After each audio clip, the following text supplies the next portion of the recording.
Alright, am I live? Yes, I am. Yes, I am. Hello, everyone. Hello. Welcome. Welcome, all of you. How's things?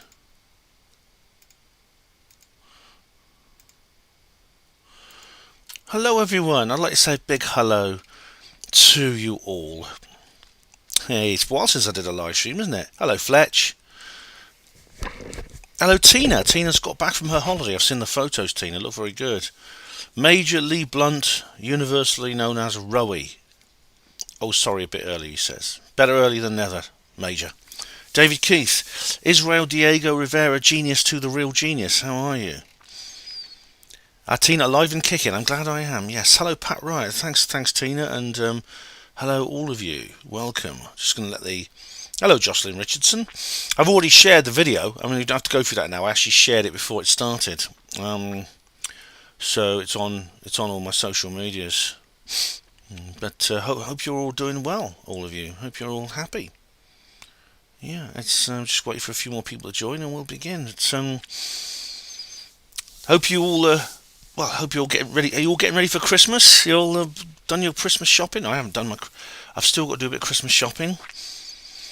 No Christmas hat. No, you know what, Fletch? I don't. Sorry, mate, I don't. This is. I might have one on if I do a Christmas show. If I do a Christmas show, I might find a Christmas hat and put one on. But this is not really a Christmas show. You see, it's actually about something specific, which is not Christmas. Hello, Richard Davis. I'm not bad, thanks. How are you? This is specifically about something which is not Christmas. It's about the 10th anniversary of the big Mayan calendar day. Hello, Woody Black. How are you? Are you? I know, Woody, you like Millennial and you're not watching it, so I'm upstaging Millennial Woes. Juliet Alpha, how'd you do? Good evening, Merry Winter, Merry Solstice, Happy Christmas. Good to see you too, Woody Black. Hello, Andrew Munchkin. Greetings. Merry Christmas to you.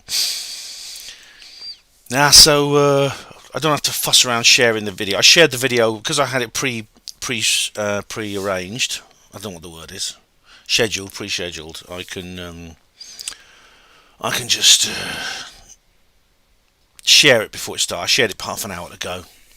Yeah. How you doing? While I'm waiting for the numbers to build, I'll actually just go to the. I think I'll take a quick look at the notice comments. Get them out of the way because I always forget them, don't I? So let's have a look.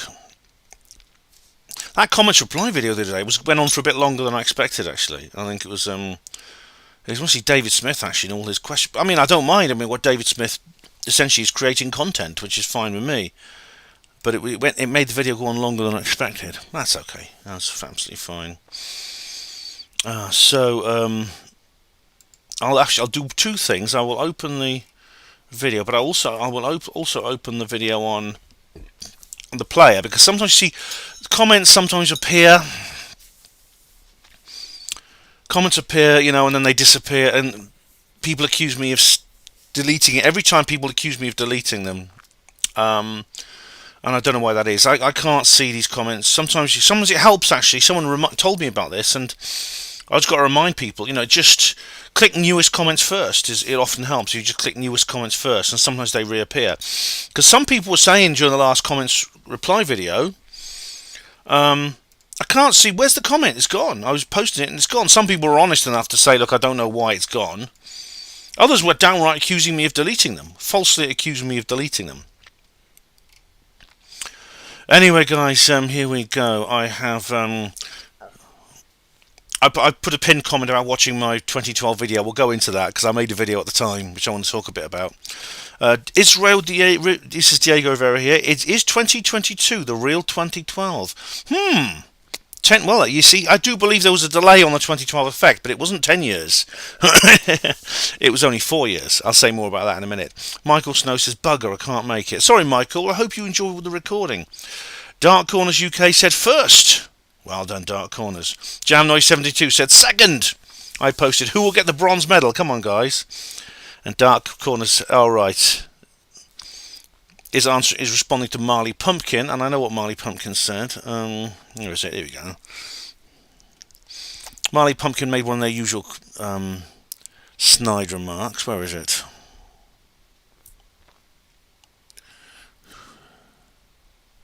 Where is it? Hang on.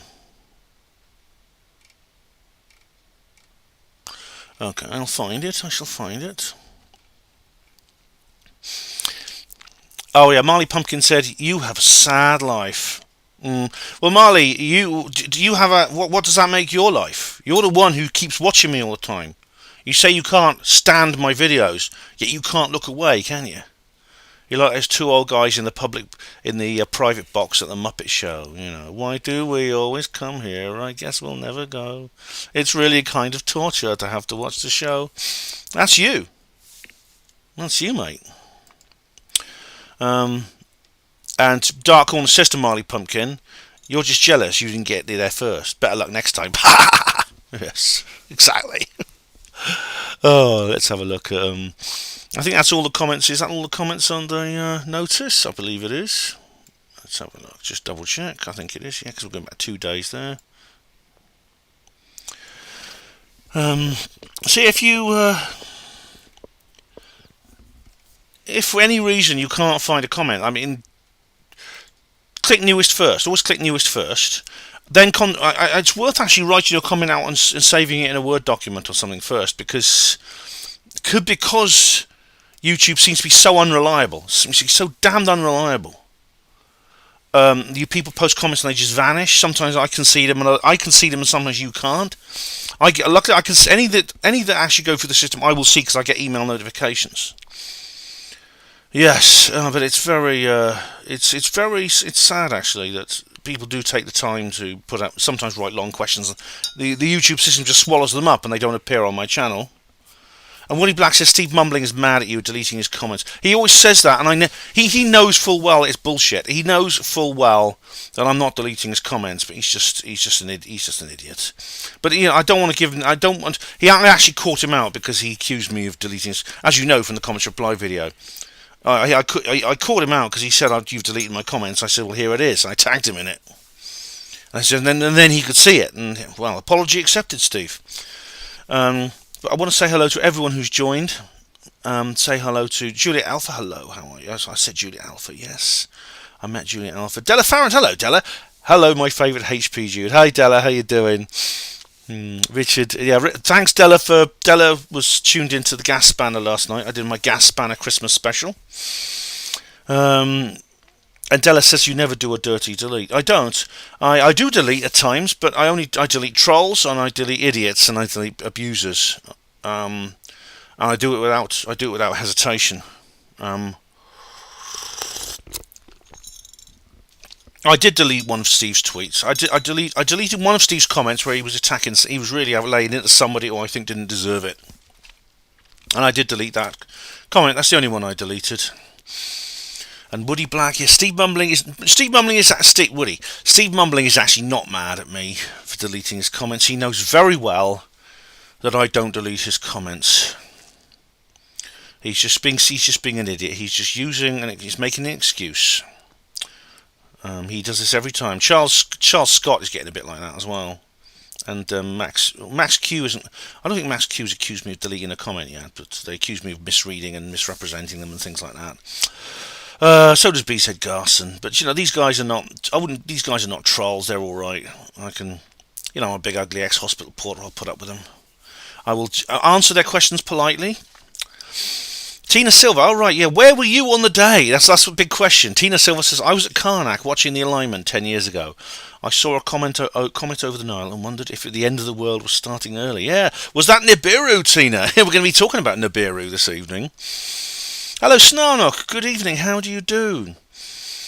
And Snarnock says, yeah, I've had hidden comments. They appear when I click newest first. Yeah, that's it, yeah. And Juliet says, Ben is no snowflake. Ben is all for freedom of speech. Correct, Juliet, yeah. The thing is, I think I've got quite a thick skin because of the Droik trolls that, I mean, they were attacking me when I first went online, and I've kind of come so used to them that, you know, someone like Steve Mumbling, they're just they're quite mild by comparison. I mean, I literally had to call the police about droid trolls because the things they said about me, but saying things that could get back to my employers and things like that. Major says, so many of us quite worried about our military and the jab now. First time anyone was on the same page when talking with others. It's possible all the immigrants are actually trained soldiers. Well, they're all sort of, you hear that they're all fighting age men. They tend to leave the wife and kids behind, which is strange. But as far as you may have seen that video I made, that little review I did to that video, which I shall call Expired Without Warning. I can't say the actual title on YouTube, but there was those people who were saying, that they have the medical service in the US military have had a unique opportunity to analyse the health of the troops, and that it has taken its toll. The something or other, which I can't say, the medical intervention has taken its toll. Yeah. Saturday Sanny, hello. How do you do, Saturday Sanny? Welcome. I'm not bad, thanks. Hope you are. Hope you're having a nice winter solstice. Yeah, I hope you're having a nice winter solstice. See, where were you? Where were you on the 21st of December 2012? How many of you... Tina was in Karnak, Egypt, watching this comet and thought it might be Nibiru.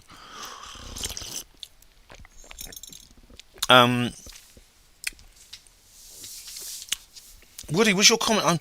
Woody, try clicking newest first. Your comment might appear. If I see it, I will not delete it. I don't delete these comments for anything other than like you're a really nasty troll, and you are not. I know you're a good guy. I like you. So where were you? I'll tell you. I'll show you where I was because I've made a video about it. You might have seen it, and I mean, I recommend watching the alt-tech version because the YouTube version is all in bits and pieces. Every scene is in a separate upload, so which makes it look, which is a bit silly because in those days you could do reply videos, so I could just put in reply videos to every scene, but now you can't. So what I do now is what I did was I put it all together, and I put it in and I uploaded it to alt-tech. Snarnox says, Ben, did you get my email with the link showing the M word to do with heart disease t-shirt? The best thing about being a conspiracy theorist is that I don't have this heart disease. Oh yeah. I haven't seen that, Snarnox, but I'll check my emails. But yeah, I mean, there's so many conspiracy theorist memes now, aren't there? I'm thinking of going and watching the bloody 2012 movie. I mean, really, I don't want to put myself through that. It's utter trash. But I do like the conspiracy theorist guy in it. I like the conspiracy theorist guy.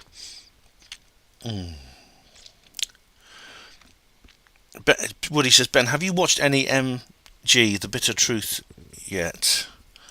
He has some interesting video insights. May not always be right, but worth a watch. MG. I expect that's the bitter truth. No, Woody, but I'll try and find it. You may not be able to say the entire name, but I'll check it out.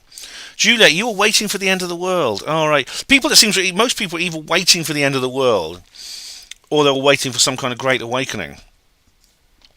There's a few people who thought, well, neither's going to happen, and I was one of them.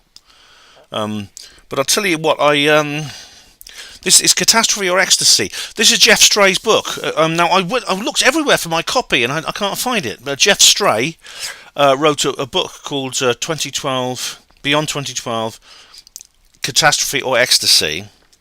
And it's the absolute go-to, it's the complete go-to one-stop shop for all 2012 related issues. I've got a horrible feeling I left it at Sue Stain's house when we split up. If so, I'm not going back. I'm not going back for it now.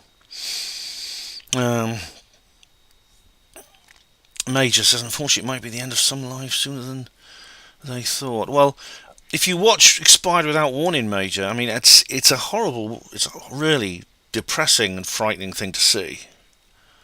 But you can't. Whenever you post anyone on social media, sometimes it gets deleted. Sometimes it has like a warning. But when I did my review of it, I had to do it on alt-tech.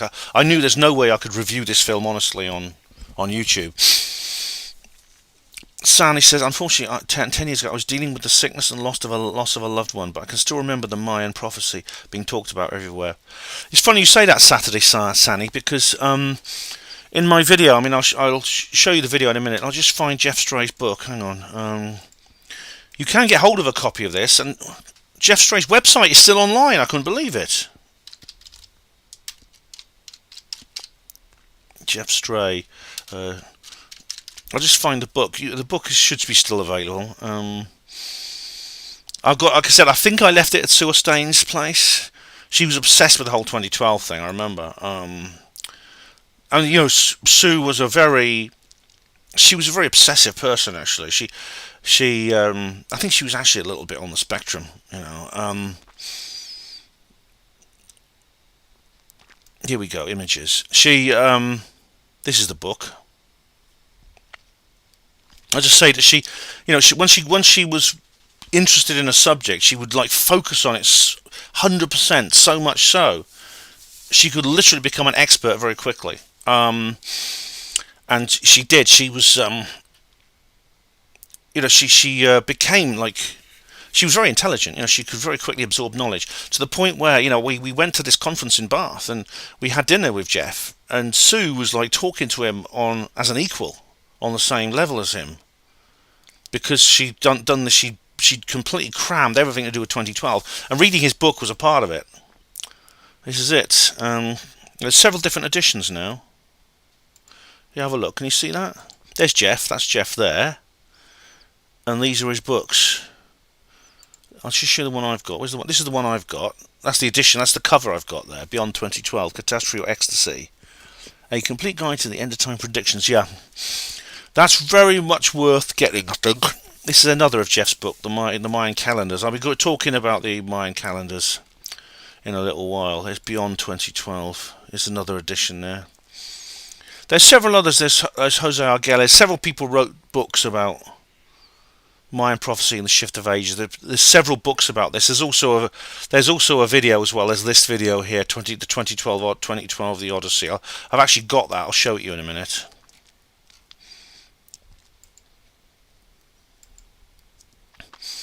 But yeah, there was a number of books, and I read 2 or 3 of them, and Jeff's book's definitely the best.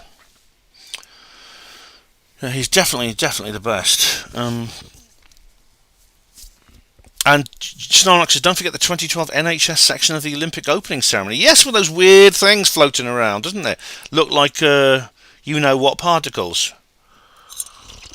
Do you remember that? Yeah, I remember that very well. I remember the 2012 Olympics.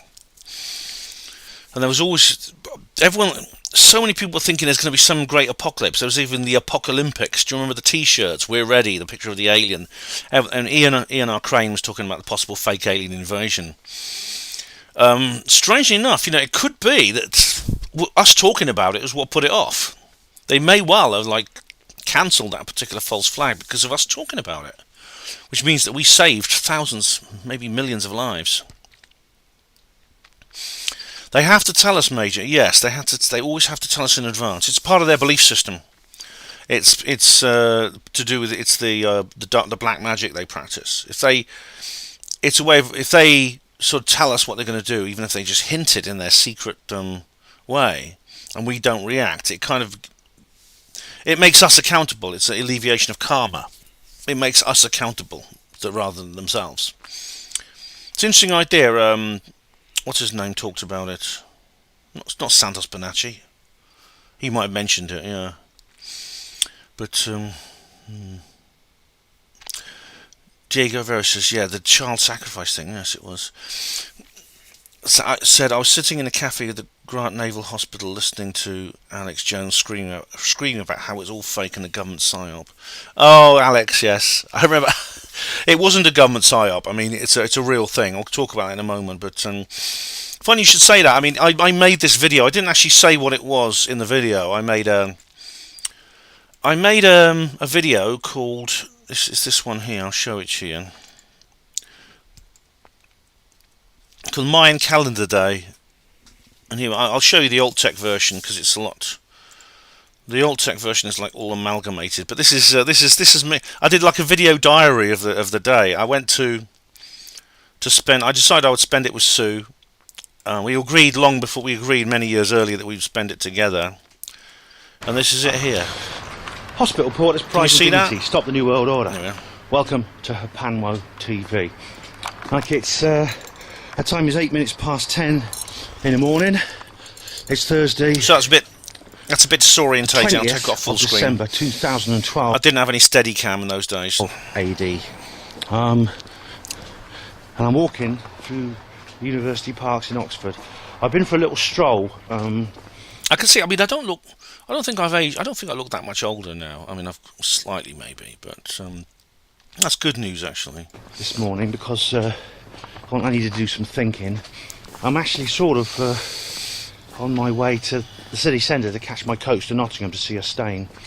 I'm going to spend Christmas with her this year. Now, I am. This film. I'm not sure what title I'm going to give it yet. It's probably something like My 2012 Experience or something like that. It's completely ad-libbed. I've got no in Britain.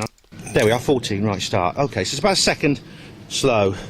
Counting down now. As soon as that hits 60 or about 61, because it's... Oh, lovely old LG phone there. Do you remember them? Oh, nostalgia. It's like a little old vintage phone there. But I think I was about a second late. It will be the 21st of December 2012 on Chatham Island. What happened then is that was just, I'm counting down to when it becomes 2012 for the first place in the world, which is basically the time zone directly before the international date line, which includes Chatham Island in the South Pacific and several other places in the South Pacific, such as Kiribati as well. They were the first places in the world to experience the 21st of December 2012. The midnight time will head east. It'll head into New Zealand in 45 minutes. So 11 AM it will be 21st of December 2012 in New Zealand summertime. Then it will head in. Then Kiribati and experiences it, and also Andia, which is a town on the eastern coast of Russia near the Bering Straits in Siberia. That's the next place. That's 12 hours ahead. So they will experience the 21st of December 2012 on we're nearly there. Have a count. That's it. 9. Sorry, 8, 9, 8. So it's not exact. It's about a second out. So I couldn't get it exact. That's it. We've done it. It is now officially the 21st of December 2012. Of course, here it's 10:15 in the morning here in Britain, but we're obviously, as time progresses, by midnight tonight, the clocks are going to change here as well. I'll carry on a bit further. Stop the New World Order. Be at about mid, which I think is very significant. That's not going to happen again for probably a good few 100,000 years. All right, that was in a sense, the synchronisation of the two calendars. That is our own with the winter solstice and the changing of the long count. I think it's actually several million. It only happens once every few million years, I think, that. But see what happens anyway. This will be Sue's house, all the Christmas decorations. People luck if you've gone to Avebury or Stonehenge or Glastonbury. Yeah, people all appearing in different places. Here we go. Switch that off. People are all going to spend the special day in different places. There were some people. Jeff, I know, went to Peru. Tell us before your voice broke. Has my voice changed? Has it sort of got deeper? Maybe as people change, over time. Some people Jeff went to Peru. I know a couple of people. Ian R. Crane, I think, went to Peru. A couple of other people some people went to Avebury, Stonehenge. Someone I know went to the top of Glastonbury tour for the special day. I think everyone in the sort of woo-woo field was doing something related to it. They were related to it. On Saturday, Sani says, I remember those old videos. I loved hearing your thoughts on topic while wandering around with a shaky cam. Well, Sani, the videos are all still there. Not all of them are on YouTube now, but they will all be on BitChute, Rumble, or Odyssey. If they're not, I haven't actually lost any videos. So even the ones that were banned or I had to remove, they're on Alt Tech. Yeah, the 1984 Alien Olympics. I remember that the alien comes down at the closing ceremony. Yeah, that was quite weird, wasn't it? You see a flying saucer in the sky coming down, and an alien steps out. Yeah, that was interesting. So that was a video I made at the time, and I go on through the day. And you see, we at the 11:11 moment, which was the actual moment of the solstice. I mean, it can be timed very precisely to the nearest minute by the observatories, by the people who monitor this sort of thing. And Ian R. Crane was making a big deal in his lectures before 2012, talking about how it was not only going to be on the winter solstice, it was going to be at 11:11, the exact moment. And Sue and I went out into her garden and we did a meditation. I'll just show you that. Hang on. I can't show this. This film is over an hour long. These cars to the very second that moment. Here we go. 16 minutes past. Here we go. Come on. The dark rift and into the centre of the black hole. Yeah, this was at dawn. I went out to film the dawn, which of course I couldn't because it was so cloudy. I just went out to find a sort of open space near Sue's house to film the dawn. It was really, the weather was terrible. It was like wet. It was wet and raining, I remember, and I couldn't see the dawn. But the sun did rise actually at the dark rift. In the dark rift. Now that refers actually to the dark rift. Actually refers to. It refers to a place in the Milky Way where there's a nebula, which was known by the Mayans as the mouth of the alligator, and.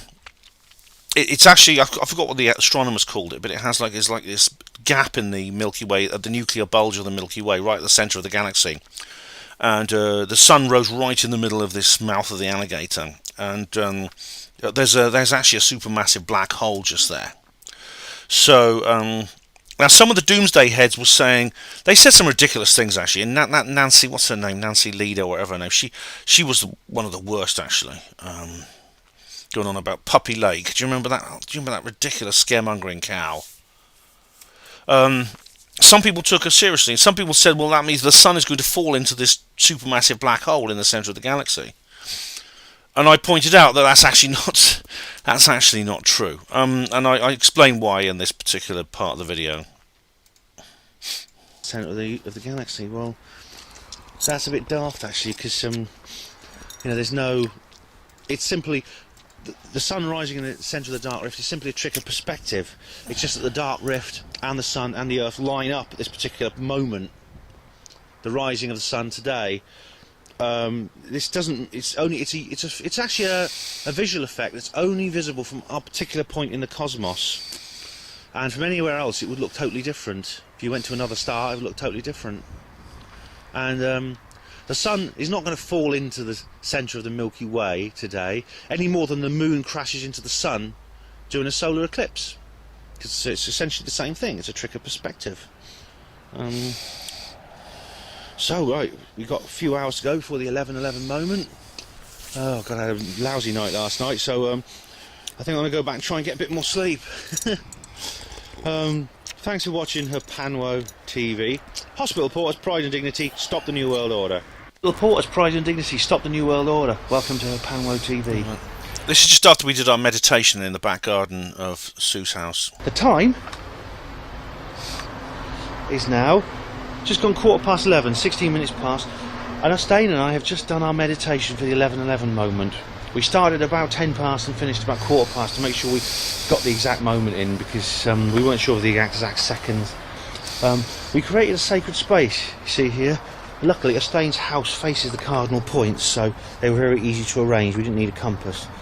There's this candle, that's north, that's west, that's the western candle, that's the eastern candle there, and that's the southern candle. And this is our sacred space here in Astane's garden, and basically we're going to keep these candles burning. It's very wet and damp, so there's not a fire risk.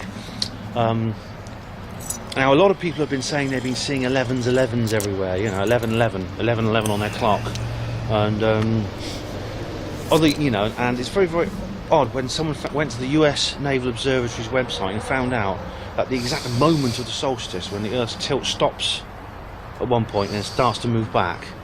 When it reaches that winter solstice moment, as you know, the Earth tilts, the axis shifts through the year. It reaches its final extremity and goes back. That always happens on the 21st of December, but then it starts to go back. This is why you get such short days in the winter. But it can be plotted very accurately to the very second that moment occurs. It's like the shifting of a tide on the beach. And that exact moment was 11 minutes past 11 on this particular 21st of December. And this 21st of December, of course, was the day that the Mayan calendar changed over. Now, isn't that odd? Because when you consider the number of years in the days in the year, 365, and the length of the Mayan long count in terms of its years, we've just experienced something that probably won't happen again for another 360 odd million years. And that is the long count changing on the winter solstice.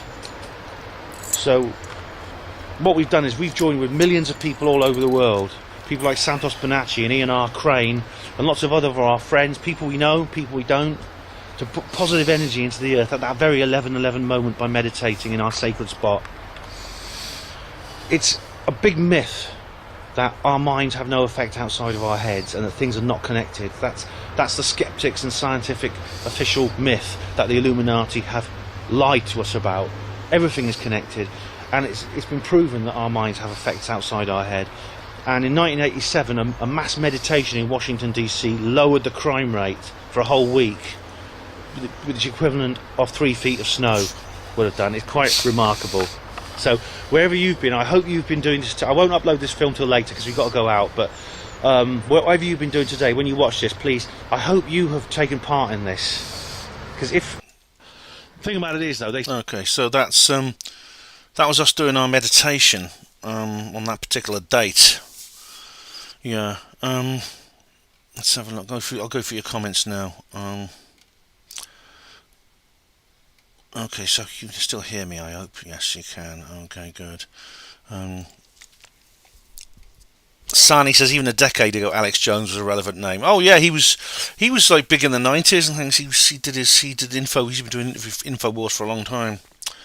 Yeah. Oh, Major Lee Blunt says you went to Glastonbury. Yeah, a lot of people went to Glastonbury for the 2012 thing. Oh right, Pat, I'll check out the Barcelona Olympics. Oh, Snarnock, Bilderberger, yes, 2013, what was... You were there too, at the Fringe Festival, that was very good, yeah. Diego Vera, is 2012 connected to the aliens? Will the big reveal be after these major events we're living through? No, this disclosure is kind of like more of an effect than a cause. It's kind of... It's almost a symptom. The disclosure itself is not the end of the New World Order. It's just when disclosure happens, you'll know the New World Order is finished. There we go, right. Bernie Tucker, good evening. No problem, mate. Oh, right, so, and this is funny. Fletch says Patrick Moore died December 2012. Right, do you remember the actual date, Fletch? Yeah, the 2012 it was miserable weather. It was really terrible weather for it. Snarl, the hype about Planet X. Yes, Nibiru, that was another one. Nancy Leader was going on about that too. Planet X Nibiru. Nibiru doesn't exist, or if it does exist, it's a very, very long way away from us. It probably won't come near the Earth for centuries. We know that because if Nibiru existed, it would be visible. It would be plainly visible in the night sky. If it was going to shoot past the Earth or hit the Earth on the 2012, we'd be able to see it coming. It would be bigger in the night sky than the full moon. We'd be able to see it. It was completely invisible, even through powerful telescopes. It couldn't be seen, which means it's either a very long way away, like I say, in its orbit, because we know the way orbits work. I mean, we know exactly because of Kepler's law, celestial mechanics. We know that if an object is at a certain place, going in a certain direction at a certain speed, we can track where it's going to be in the future at any point. Nibiru can't even be seen, which means either it's it's so far away it's not going to come back for centuries, or it doesn't exist at all. That was a load of nonsense, that was, yeah. So I survived someone says, do you survive 2012? Diego Rivera, yes I did, I survived. I've lasted 10 years from there. Snarlock mentions Rick Clay, yes. Rick Clay on the Red Ice interview. Yeah, Rick, God rest him, he did a very good interview with Red Ice. about the Olympics and about the symbolism in the in the is in the in the in the various artworks, the trailers, the official videos, and the architecture and things like that. And then he lost his life. It appears he took his own life. I mean, that's the story I told. I didn't know much about it, but I know Ian R. Crane did a follow-up interview with Henrik about that, and they discussed Rick Klein, his life. And Matthew Deleuze behaved like a complete and total twat over that, I remember. Because he is. Hello, Stephen Truthseeker. Hello, how are you? What's happening? Well, it's 10 years since the big day, Stephen. It's 10 years since the big day.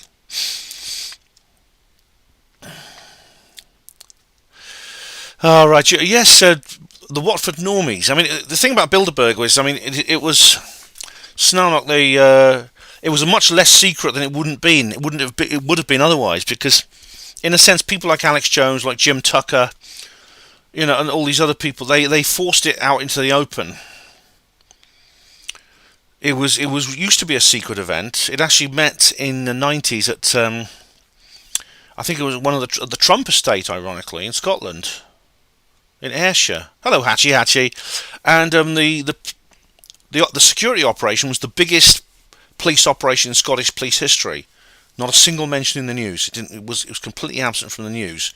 But really, because of people like Daniel Estenin, like Jim Tucker, like Alex Jones, like all these other people, by the time we got around to 2013, Bilderberg wasn't really a secret anymore, and it's not. It has its own website, Bilderberg Meetings. It only has 6 pages on it, but it had to set up its own website.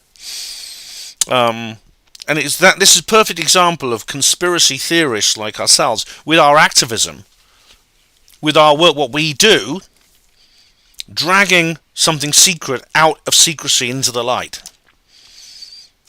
Oh, Luke, we are changed. Yep, that was great. Major, he was fantastic. It was David Icke, Alex Jones. I was there. All the great speeches there were. I remember.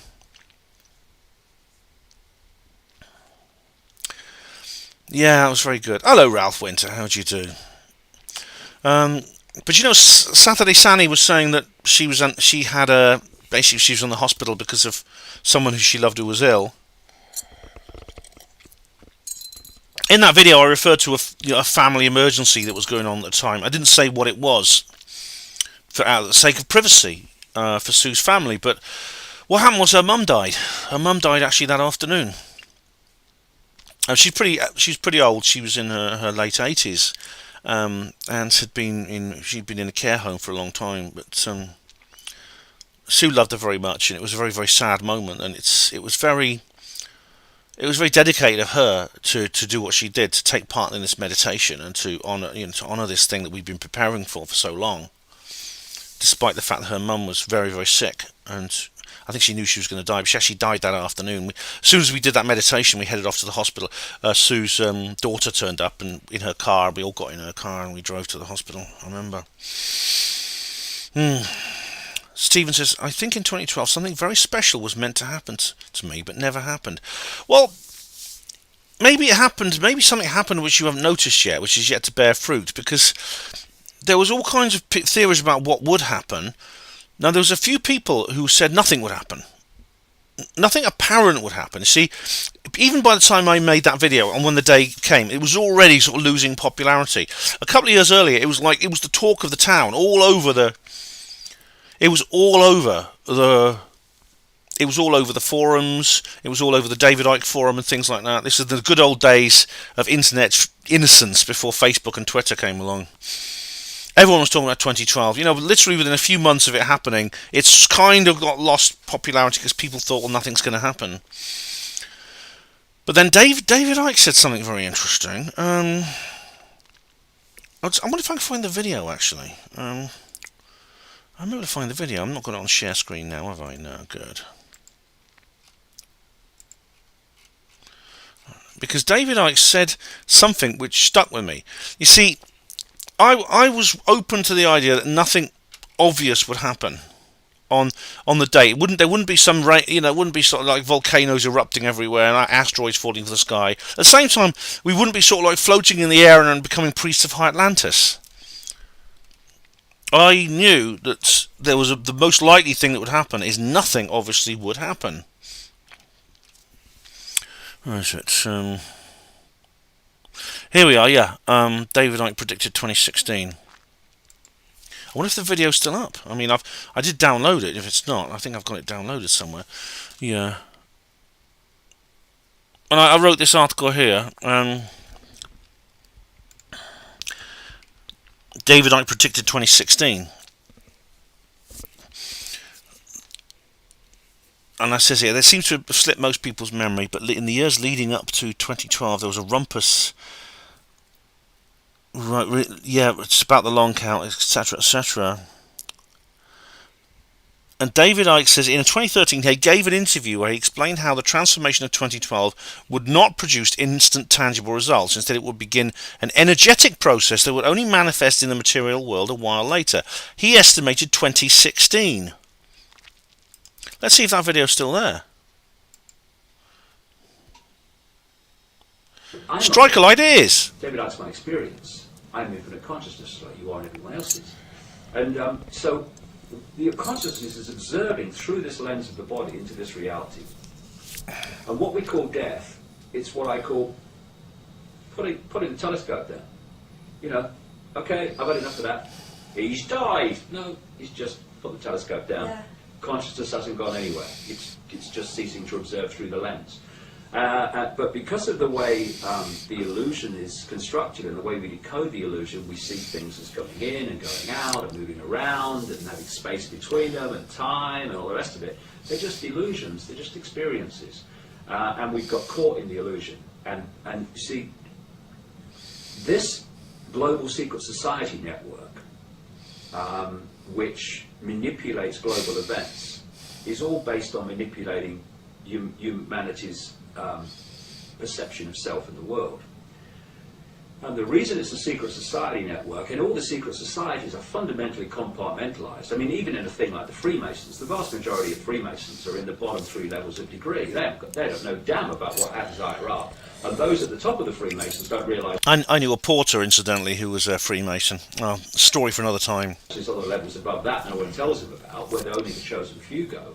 And the reason there's all this compartmentalization of knowledge, which hoards the real advanced knowledge right at the top among the very few, is because there is held the knowledge of reality, the kind of understanding that I've just been describing. Now imagine if you know that's how reality is, and you get the people, because of the way you structure the education system, and what we bravely call science and the media and all the rest of it, and religion, they think all this is real. They think this is who they are. They think that they see everything in terms of apartness instead of unity. You are in an incredible position of control because you understand reality, and the people you are controlling and manipulating have not got a clue what reality they're experiencing.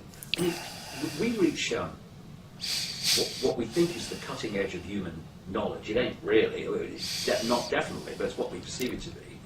And you know, oh yeah, we fly to the moon and we've got nanotechnology and it's really great. And then you stop someone and you say, who are you? Where are you? What are you doing here? What? And if they don't parrot some religious reaction to you, some religious belief system to you in answer to those questions, then they'll say, I don't know. We're at the cutting edge of human awareness in the 21st century as we perceive time, and we can't answer questions like who are we, where are we, what are we doing here? What's going on? The reason we can't answer that is what we can if we do the research and we open our consciousness, but the reason that vast numbers of people can't do that is because the control system is structured so that from cradle to grave that knowledge is kept from them, and the ability to expand consciousness and access their knowledge that way is suppressed and suppressed and suppressed and suppressed. But what's brilliant now is that this control system is losing control. It may seem to be getting more control with more legislation and more police imposition and militarization of the police and more data, more surveillance. Yeah, in the play-out world it seems to have more control. What it's losing control of is the fundamental foundation of its control, and that is the sense of human perception that we are what they tell us we are instead of understanding what we really are. And the more that happens, the more the control system as it plays out in all those things will fall. Because it is going down. It's going to go forward for a few years yet. No, I don't have the illusions about that. How long, David? My view is, and I think how long's a piece of string? Personally, and I think you're going to see that exploited by Hollywood movies and other Oh things. God! Oh dear!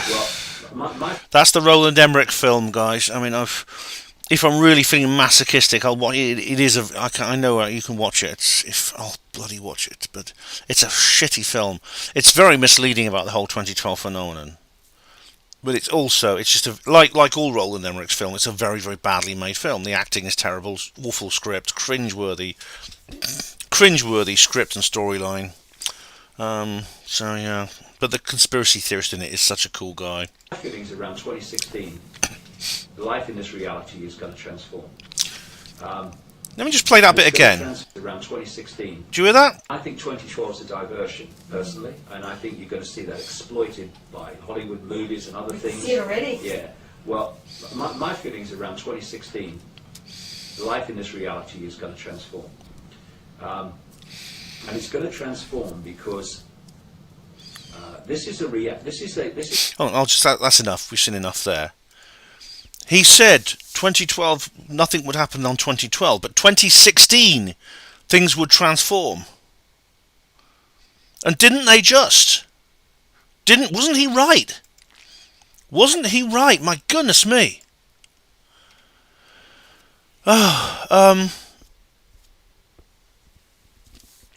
It's ironic actually that David has such a dismissive idea of Trump. He's very anti-Trump. I wrote an article called Why 2016 Matters. I've made videos about this as well. Then this is a very, very thing. It's strange because what happens is, how it works is that let's go back to my comments and stuff like that. The 2012, the Mayan calendar moment where it changed over, where the long count actually changed. You don't just like flick a switch and then everything automatically changes. The long count refers to very deep spiritual forces, the esoteric levels, the etheric levels of the universe. And it's more like, how do I describe it? It's more like you flick a switch and that's that. And what happened was, on the 21st of December 2012 at 11 minutes past 11 in the morning, a switch flicked. A switch went click like that in the deep etheric levels of the universe. This does not mean that very same moment, everything in the macroverse, the apparent universe, what we can see, what we can see, we don't perceive with our senses. Excuse me. Not everything's going to change at that moment. Sorry, I'm going to snooze. It doesn't mean everything's going to change at that moment. All it meant was that in the etheric levels of the universe, a process, at the moment that switch flipped, a process was set in place that would eventually result in perceivable changes in the so-called real world, in the macroverse. That is what we can perceive with our senses, the physical universe. But it wouldn't happen instantly. The process would take a while before it actually did create real change in the physical universe. And David there is predicting it would take 4 years. He said it would take until 2016. That particular video was made in 2013. And you've seen my videos about 2016. What, didn't everything change? Wasn't he right? Wasn't he right? Oh man, let me just go through your comments, guys. It's great. A few people have. So Stephen, you said something special was meant to happen to you, but it never happened. But it might. It might just yet. I know it's been 10 years, but it might. Snarnock, there are millennium. Oh, Snarnock says, do you remember the 2000 Millennium Bug? Yes, I do. What a stupid excuse by software manufacturers to create more new software which they could sell for inflated prices. I remember. I mean, we had to take all the electronic anaesthetic machines and ventilators and things out of theatres, out of ITU. We had to replace them with old-fashioned mechanical ones from the basement. I remember, God, yeah, I remember that very well. Stephen says you were meant to have children. All right, okay. You don't have to go into details. Maybe you had them with aliens. I don't know. That's interesting. Sunflower mentions the Ethiopian calendar. Yes, the Ethiopians, they still use the Julian calendar, I believe, in Ethiopia. I think it's only about 2015 there, yeah. In the Ethiopian calendar, 2012 was in 2019. And, all right, okay. That's interesting, Sunflower Express. Major Lee Blunt brings up CERN. Right, yeah, well, CERN actually began, I believe, in 2010. So it was already running. It was already running when the Mayan calendar changed. And what's more, that's when the Mandela effect begins. The question is, was the Mandela effect caused by 2012 or was it caused by CERN? Or both? Or neither? Diazepan's late. Oh, diazepam, better late than never. Stephen says, David Icke back then, still in moment cracking eggshell minds. David... I've been following David for a long time. Rick Horden, Yuletide greetings. How do you do? June, July 2016 date. Yes, Snarnock. That was. I think from a period from I think probably May or June, right through to the end, right through probably until around the New Year. The Illuminati just completely lost control of everything. We had Brexit. We had Trump. Yeah. Diego Rivera. What is the next big date? Well, Diego Rivera. 2025, the Kali Yuga ends. This is in the Hindu calendar. The Kali Yuga ends, and it becomes, I think, is the Arya Yuga or the Satya Yuga, and I'll say more about that nearer the time because I will cover that. Yeah, Stephen, the Mandela effect. You have the technology. It's something like that. It's something to do with that. Microchipped in 2032. Diego Rivera thinks I will be. No. Stephen, no, I'm not taking the piss. I'm not taking the piss at all. You might have contact experiences. I don't know, or maybe you will. Maybe you will have children. I mean, men don't have a menopause. You could have a child at any age. You could become a father in old age. Snarlock mentions the Gotthard Base Tunnel opening ceremony. That was weird, wasn't it? That was very creepy. Diego Rivera, what are your predictions for the next 10 years? I don't know, buddy. I don't know, Diego Rivera. Yeah, Major, 2025 is you can be sure on Hapanmo TV I'll be doing something about that because that's when the Kali Yuga changes to the Satya Yuga. Hello, Gary Robinson. How do you do? Oh, you watch? Oh, the Paranormal Peep Show is up, is it? Oh, Neil never texted me. No worries, I'll have a look. Is it up now? Brilliant. I'll go and check. I'll put a link up on Hapanmo. Snarlock, Elon Musk on Twitter. I don't have time to go into that tonight. I think generally I'm very favourable about it.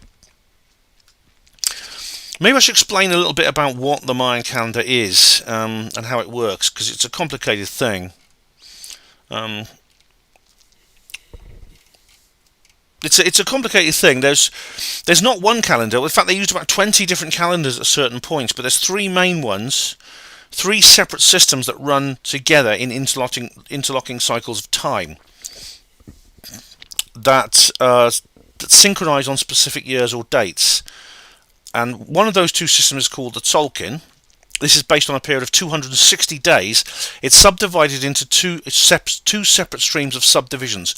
One, there's what they call day signs, signified with there's 13 days signified with numbers 1 to 13, and then 20 days signified by day signs. And this resembles. It looks less like a calendar. It looks more like a zodiac. It looks more like the astrology. There are names and images associated with them. There's one of 13 days. These are 13-day cycles, and one of 20 days each signifies by day signs. So the Tzolk'in's different every time. So the Tzolk'in itself is a 260-day cycle, but to do an entire calendar round, that is when you get the day sign and the numbers together, it takes 52 years. Now there's a second calendar called the Harb. Now the Harb will seem more familiar to you because it's based on the solar year of 365 days. Doesn't have any leap years. I asked Jeff about this actually, and he told me that they adjusted it according to the orbit of Venus. I didn't quite understand exactly how, but they had a clever way of adjusting it to make up for the fact it had no leap years. The Harb was subdivided into 18 periods of 20 days each, and a 19th period of 5 days that ran basically for the 5 days before the winter solstice. These 5 days were considered dark days, days of danger. People wouldn't leave their houses during these days and things like that. These periods serve the same purpose as the months in the Gregorian calendar, and they had names, and they have names. The Harb also had names and symbols, except they were like, there wasn't like a two. It was like a single rotation rather than a double one interacting. I always remember Tinfoil Hat Lady. Is she's not in chat by any chance? Is she? No. But Tinfoil Hat Lady used to say things like, "Oh, a new Tolkien has just begun today, and I feel different." Yeah. Stephen, I'm not taking a piss. I'm not acting strange. Don't be paranoid. I'm being serious. All right. Don't be paranoid. And the Harb actually was kind of like it was a utilitarian one, so it would have, because it was based on the solar year, it would be used for planting seeds, what kind of weather to prepare for, things like that, the seasons. The other calendars were designed for esoteric rites. Now, the third system is the simplest, but it's also the most interesting and infamous from our point of view, and that is the long count. This is based on what's known as a ton. A ton, T-U-N, is a period of 360 days. The 360 days are made up of 18 weanels, as they were called, of 20 days each. 20 tons made 1 katon. So 360 days is almost as long as the solar year, minus 5 days. So 20 tons is like basically almost 20 years long. But that makes up 1 katon. 20 katons make up 1 bakton, and then there's the 13 bakton conglomeration. That is the long count's entire cycle. The one which just ended, the one that ended 10 years ago, is called the Fifth Sun. It's a period that began on the 11th of August 3114 BC and ended on AD 2012 21st of December. This is a massive length of time. It's 5,126 years 132 days. Not only did the entire Maya civilization rise and fall within that period, but all of human history as we know it did. So each date in the Mayan calendar has 3 different entries. I'll just find it. Let me just find out the date we're talking about here. Hang on a sec. Where is it now? Is Stephen still having a go at me? He's not. Don't have a go at me, Stephen. Honestly, I'm not gonna walk around you on tiptoes, Stephen. Okay? I don't mean you any harm. You must know that. I'm being serious. But I'm not going to walk around you on tiptoes. Okay, so where are we? Believe it or not, Jeff Stray's website is still up. There's several you can go to. There's this one here. If you want to know about the calendar here. Here we go. Is it this one? No, it's this one here. There we go. Living in Maya Time. This one. And I couldn't believe it when I found out that this is diagnosis2012.co.uk. This is Jeff Stray's website. It's still up. It's still up. I couldn't believe it. I see. Jeff kind of like he's dropped out of all this a bit. But here's today's date.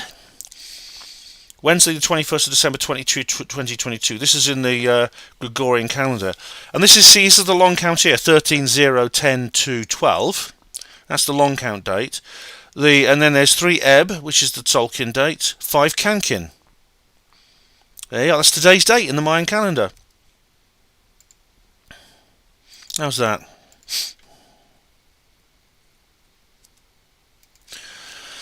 Hello, Hugo Rune. How are you? Greetings. Welcome. Oh, Hugo Rune's having the cannabis again. Great. Okay, so that's today's date. Now, the actual...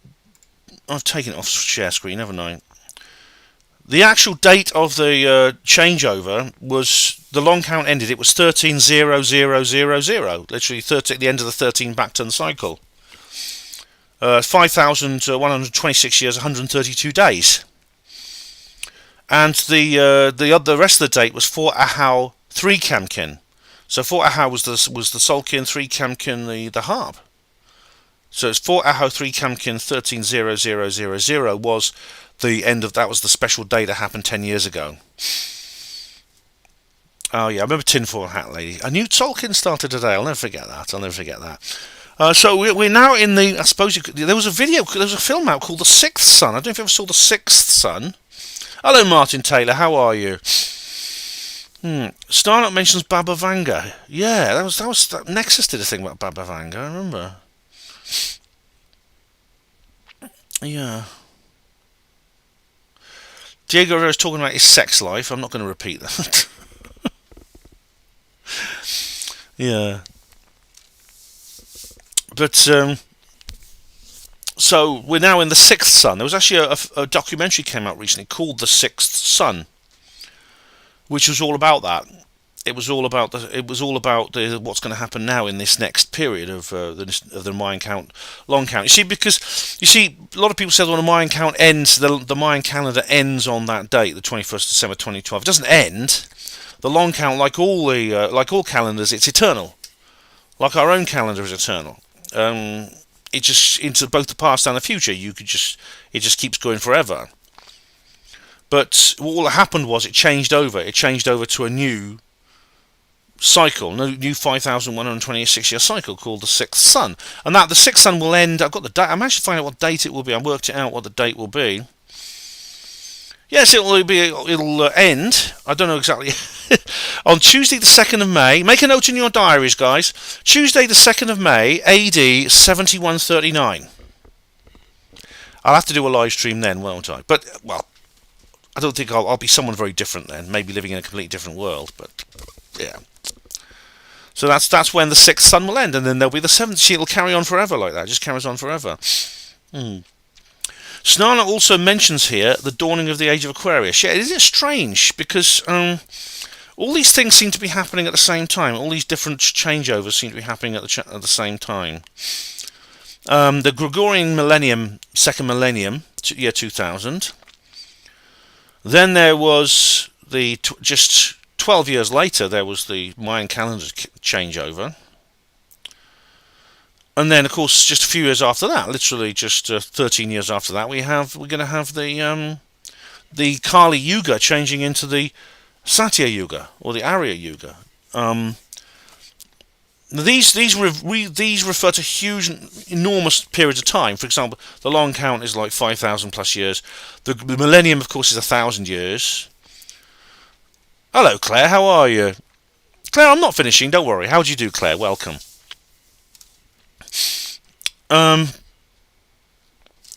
So then we have like what's happening? Yeah, then of course the Hindu calendar, how the Hindu calendar works. I'm not sure exactly the Kali Yuga. How long is the Kali Yuga? Because that's just because I did read that Nexus had a thing about it. I'll go to the other browser. Hang on. Nexus had a thing about it, and they said it was going to end. Nexus had a really good article. You often hear the term Kali Yuga being mentioned in the distant circles because it's to do with. It's often referred to the Age of Darkness. Kali is a kind of satanic figure within Hinduism. You remember if you watch the second Indiana Jones film, basically Indy invades the Thuggies. That's where we get the word thug. A Thuggy is a worshipper of Kali. It also appears in my favourite comedy as well, The House in Nightmare Park. It's the worst of the 4 yugas, the world ages in the yuga cycle, preceded by the Dvapara Yuga and followed by the Krita or Satya Yuga. Believed to be the present age, which is one of conflict and sin. The Kali of Kali Yuga means strife, discord, quarrel, contention. It's associated with the demon Kali, not to be confused with the goddess Kali. According to the Puranic sources, Krishna's death marks the ends of the Dvapara Yuga. That's interesting. Because, of course, Krishna is like the Jesus figure in Hinduism, and the start of the Kali Yuga, which is dated to the 17th to the 18th of February, 3102 BC. Right.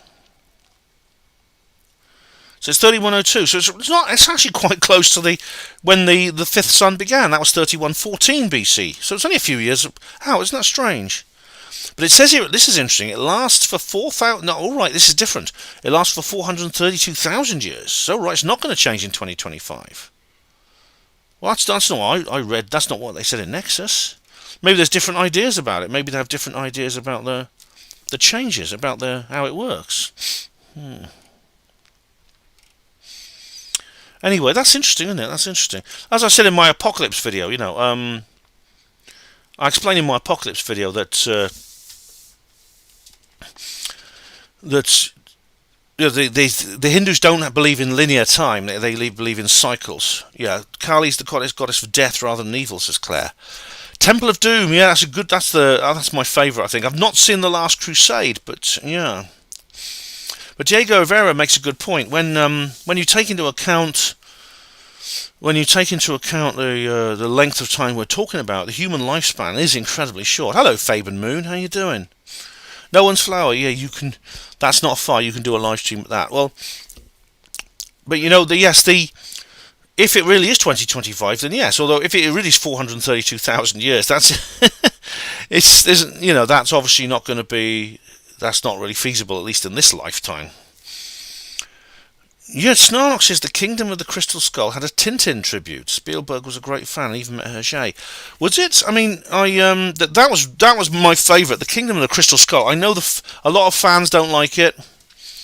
A lot of the fans don't like it. I loved Crystal Skull. The way it starts off at Area 51 and things like that. That was very good.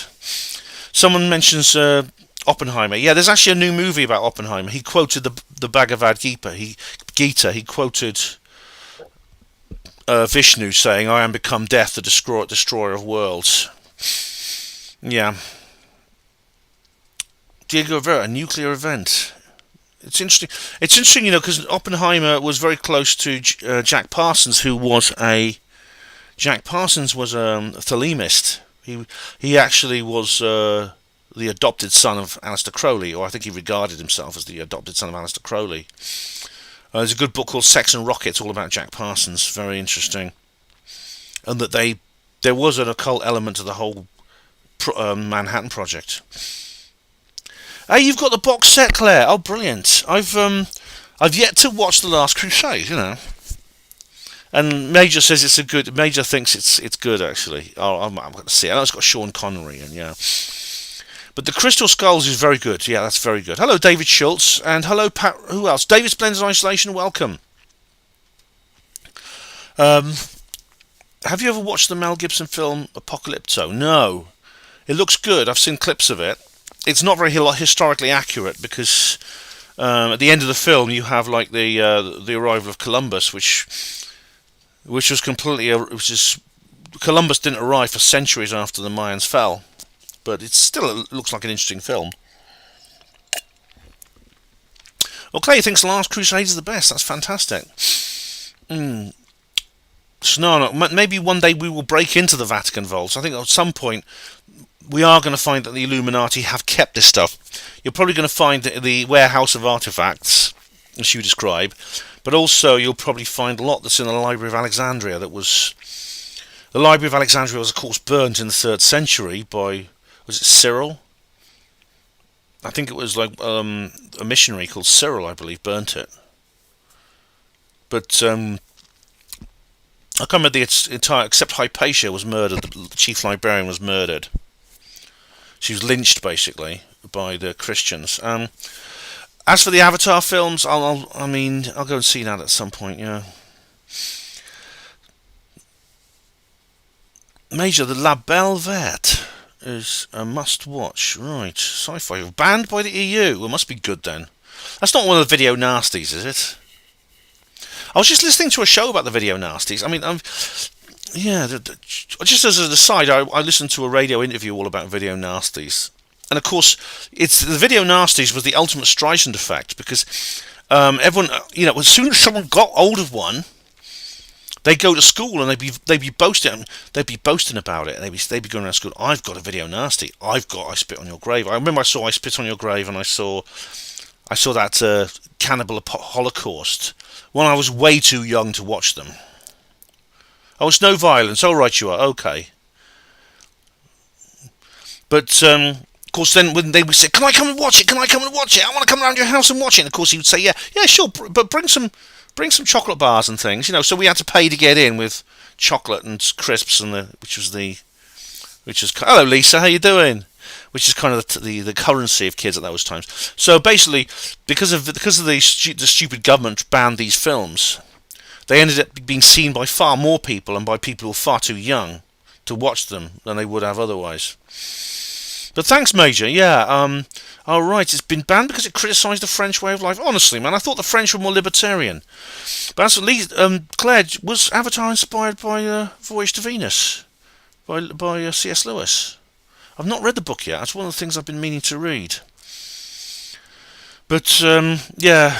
Anyway, hey, how's it going? Let's get back on topic. Let me go back to my notes. I've got a few more things I want to go through.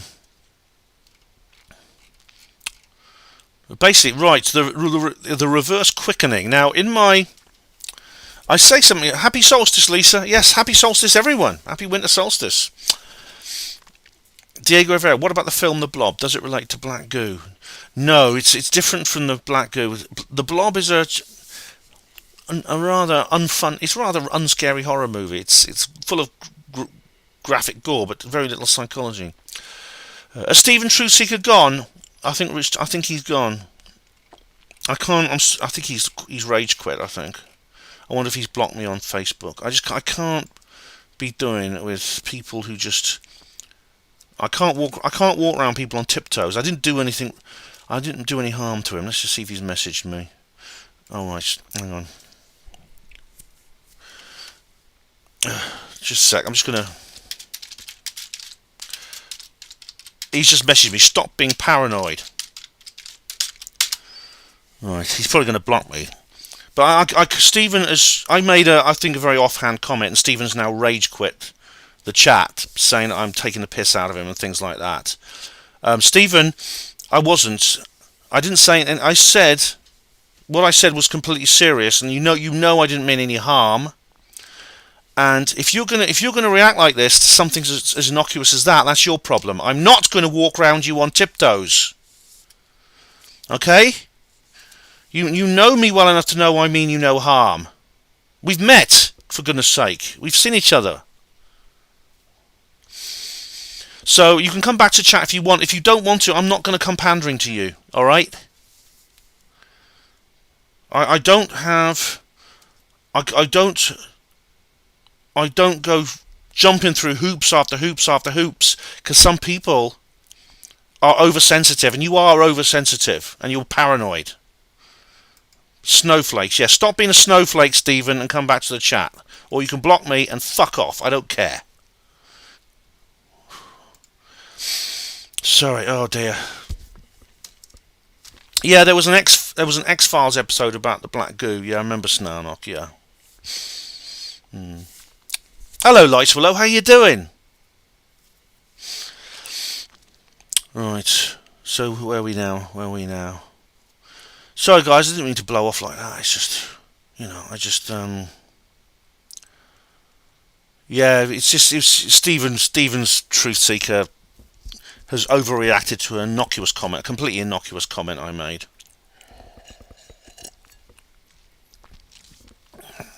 All right. So where were we? The reverse quickening. Now, in the video I showed you, I make what I think is a rather silly comment. I said that I sensed that I can feel time slowing down, because what the quickening is what a lot of people said was happening on the way up to in the run up to 2012. People talked about the quickening, and the quickening means the speeding up of notional time. I mean, Ian R. Crane said it on stage. He says, we're getting 16-hour days. Now, of course, that doesn't mean it literally. It doesn't mean Ben the Angry Porter. I'm not normally angry. I'm not. It's just I got pushed too far that time. Panhead, yeah, Panhead. Yes. I've got him here. That's from Rhiannon, who's not there today. Yeah, she's not there today. But yeah. People said that notional time was speeding up. Now, What I mean by no, it doesn't mean we're not literally getting 16-hour days. The days is 24 hours as always. But what I mean is how fast. What I mean is notional time is how fast time feels to be passing, and you always know what is meant by notional time. When someone says to you, "Oh, today's dragging," or "Doesn't time fly when you're having fun?" When someone says that, they're making a statement about. They're making a statement about notional time. Oh, Claire says here, I got an X-Files video, The Truth. What it predicted for 2012 never happened. Well, a lot of almost everything that people predicted for almost everything people predicted for 2012 never happened. Except for the people who said nothing would happen, like me. I thought the most likely thing was nothing apparent would happen immediately. As I've explained earlier, though, the processes were set in place. But the reverse quickening was one of the things that a lot of people noticed. Even I noticed it too. That the notional time was speeding up. And a lot of people said to me, someone said, I've got a Welsh doily on my headboard. Yeah, that's that's actually a bag that was given to me. But the plasterwork looks alright. Yeah, it's still got that blank patch on the wall, Claire, but it's I think Stephen has blocked me, hasn't he? Has he blocked me? Let's have a look. Has he blocked me? No, he hasn't. Okay. Well, Stephen, if you want to come back, you're welcome back. But I'm not going to apologise to you. I don't think I've done anything wrong. So come back if you want. Feel free. You're very welcome. Anyway, yeah. So there was going to be like. It seemed to once notional time began speeding up, it continued speeding up. Oh, Hugo says is a bit tipsy. All right. No, it's Hugo. Hope you don't have a hangover in the morning. What about the slowing down? Yeah, I'll come to that because I will do. Yeah. Lisa's doing some shows starting tomorrow evening. I look forward to that. I'm going to be on Boxing Day, I believe. But Claire says, look, but Claire is just... Claire, you missed the early part of this particular video, but I think you're already aware of this, because you say 2012 was a tipping point if you look back at what's happened since. Yes, it was. And what's more, I played a video with David Icke where he predicts 2016 would be the big turning point. Yeah. And Lisa says maybe 2012 was meant to be 2022. Well, I hope so. I've still got a few days left if there's going to be some big awakening, something like that. Now, Major says, I thought it was just getting older, which is the quickening. The more you age, notional time speeds up. I did wonder that, but what I found was that people of all ages were saying the same thing. So there were people both a lot older and a lot younger than me who were saying, that they noticed the quickening. So, and this includes people who were already mature when in the days when I was like a kid and notional time was very slow. I mean, notional time as a child, I remember, was very, very slow. I mean, my entire school years, I remember, the time I was at school, I remember, look back now, it feels like almost 3/4 of my life. And the time I was in Portering is like most of the other quarter. It's like amazing. But Diego Rivera, has there been a turning point? Because, hello Albert the Pike, how do you do? Have I heard of the missing child Max Laughlin? No, Laughlin, no. CERN, I'll say more. I've said more. I've covered CERN in another video. I may well come back to it. But I predicted the quickening would reverse. A lot of people are saying, well, it'll go on until 2012, and then after the Mayan calendar changes over, you'll get a reverse quickening, which means that notional time will start slowing down again. But you know what? I mean, I made some stupid comments on my video at the time saying, I can already feel the reverse quickening, everything's slowing down. But you know what? It hasn't. Notional time has not slowed down. In fact, if anything, it's faster now than it's ever been before. Can we slow down time down with CERN, says Diego Rivera? I don't know. CERN may be an attempt to meddle with this whole thing. I mean, it's no coincidence, I think, that the Mandela effect appeared at the same time as CERN. It's no coincidence at all. I can't help going back to check on Stephen, because I don't mean Stephen any harm. It's just he's like he's like Gossamer. You touch him and he's like, ooh. All right, where was I? Hugo, I never mentioned your cannabis. Well, I don't normally have to because you go on about it all the time. Lisa detected the numerology in the World Cup final. That was interesting, yeah. And did you see the big street party in Buenos Aires around that big obelisk? They've got a huge obelisk in the middle of Buenos Aires. It's interesting, isn't it? These big cities, they have these obelisks in Paris, Washington, Rome, and now Buenos Aires. Oh, London as well. Yes, London. Yes, Canada. One Canary Wharf. One Canada Way on Canary Wharf. It's an obelisk, isn't it? Cosmic Claire says ignore him. Yeah, I should just ignore him. I won't go keep checking back on him. As I said, I'm not going to apologise to him. So if he's bitchy with me, I don't care anyway. So there's no point. Yeah. Martin Taylor, is time speeding up due to cosmic expansion? I don't know. See, because cosmic expansion, I don't believe cosmic expansion. It is speeding up. They found out that cosmic expansion is speeding up. It's actually, but it's not speeding up in the same way the reverse quickening is happening. It's not happening that quickly.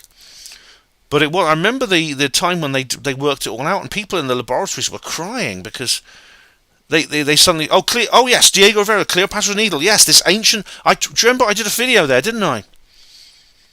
Cleopatra's Needle it stands on the River Thames, right on the borders of the City of London. It's a very interesting object actually, because it is actually it's by far the oldest object in London. In fact, it's considerably older than London itself.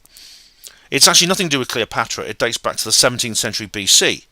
Calling that Cleopatra's Needle is like calling the Shard Alfred the Great's Tower. But it got the name Cleopatra's Needle. Why the hell is it? Why was it mounted on the streets in London? Why is it not in a museum? Because of I don't have to go into details now, but the architecture is energy. And Claire says obelisks are symbols of power. They don't really know what they were used for, just showing off, to have these cool-looking artifacts without understanding them. I suspect they do. I think in the high echelons of the Illuminati, Claire, they do understand what they do. Especially when you see... Have you noticed if you see so many of them next to domes? Isn't they? It's amazing, isn't it? Sure, at lower level, they just look nice. People just look at them and think they look cool. And, of course, they look impressive. Yeah. But, yeah, that's... Now, so the reverse quickening has not happened. If anything, the quickening is continuing. Now, there's this. This is. I'll tell you what. I've been rewatching this. This is 2012, The Odyssey. There's the front. There's the back. Now, I don't think this is online. I can't find this anywhere online. But you get the DVD. The DVD. I think you can get it for a couple of pounds now. It's sort of quite old. This was made in 2006. Sacred Mysteries Productions, and it's Mike Hagan of Radio of Orbit loves it. I love Mike Hagan's fantastic. He's really good. Snarlock, Randall Carson. I've not seen the Ancient Apocalypse yet. I've got to see that. Firstly, it's very, very interesting. Secondly, the wokies hate it, which means it must be fantastic. I'll watch it just to defy them. David, the Antichrist is if you watch my Apocalypse video when I discussed the Antichrist, yes. This. I mean, I don't think this is available online. If you can find a copy of it, let me know. But you can pick up the. You can pick up the. Yeah. It's. This is the Mayan calendar is ending on December the 21st, 2012. What will happen to us between now and then? Are there other prophecies that also predict the closing of this world age and the start of a new beginning? Joint author Sharon Rose. Sharon Rose is actually married to Jay Widener. On an adventure into the future. It's not perfect. She speaks quite highly of the Georgia Guidestones, which is it's typical of kind of a new agey type attitude. Very, I'm a big critic of the New Age, as you know, and it's got a lot to do with how a lot of them are very ungrounded. But this is still worth watching. I'm gonna play a little bit. I might play a little bit of it actually. Just see if I'm. As I said, I don't think it's online. Come on.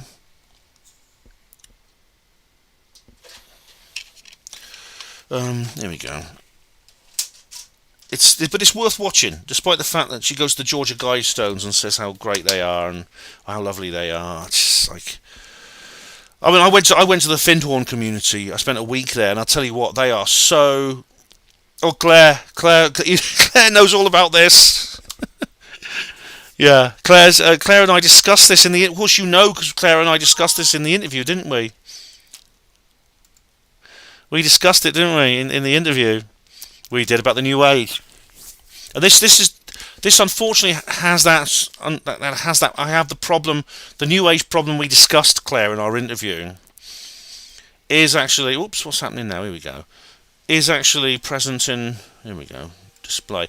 It is actually present in this particular video, but the video itself is very interesting because this is like a wonderful insight into the sort of the kind of pre 2012. See, it's the Georgia Guidestones are on the bloody menu page. You see that? Oops, sorry. There you go. Do you see that?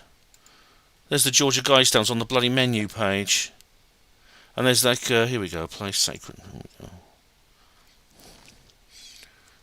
All right. I'm not reproducing it. I'm just showing people fair use, guys. Fair use. Actually, seriously, I assert fair use when it comes to this. Go forward a little bit. You will. Out here, everything is in balance. What she says actually. It was on newspapers and television. Here we go. We're now becoming an unbearable. Don't know if you can hear it all right. Can you? World around me. Everywhere I looked, I saw wars, pain, and injustice. Because of the constant stream of bad news, the newspapers and television were now becoming an unbearable burden in my life. So I stopped watching the news. I turned off the world and retreated back into the beauty of nature and the peace of the forest. See, as the human race veered towards some uncertain future, I'm trying to pause it. I became more obsessed with the natural world. Oh no, it's not responding. Hang on, sorry, just got to wait for. There we go. Right, pause. Oops. It was on one of these long retreats into the mountains. Right. I do. Oops. Yeah, I do. I sympathise with that position. I really do. I don't watch the news very often. I watch it. I think I watch it as often as I need to, but no more. You do have to take steps, I think, in this world, especially if you're into the sort of things we're into.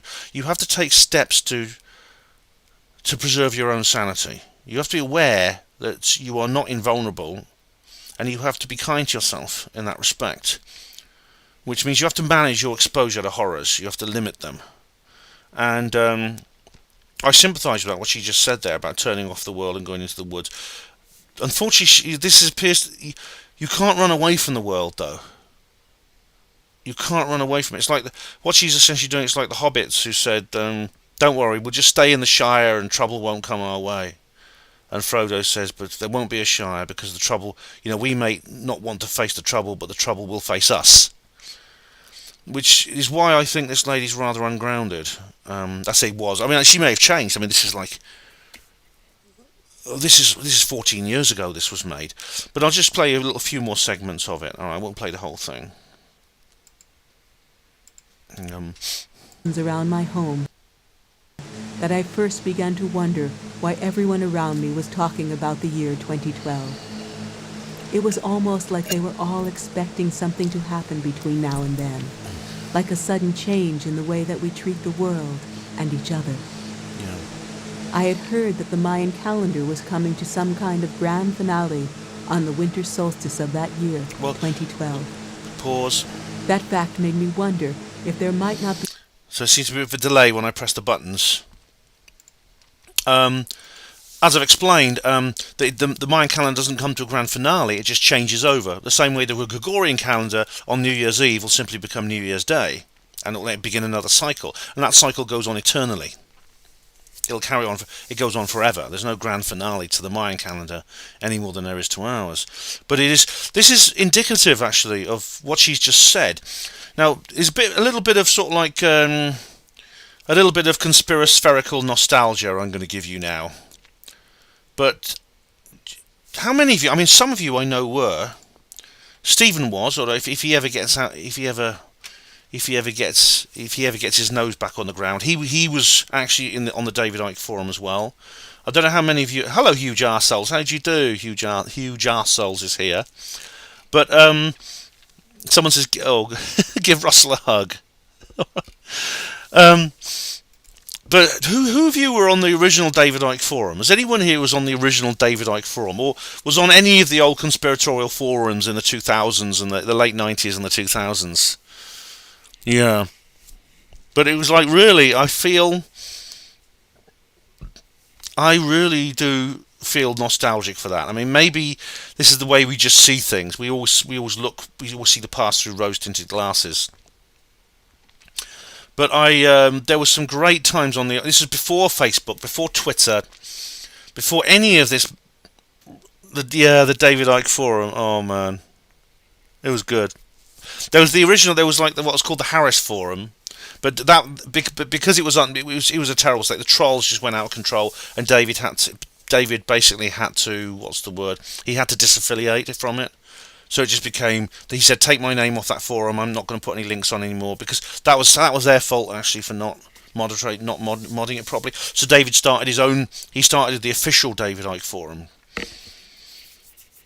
and it was really great. I was Hagbard Celine. I remember we had meetups and things. It was great, despite the droiks and the other trolls were at their sort of peak at that time. But it was some great. I made some friends for life there, and I'm still friends with some of them.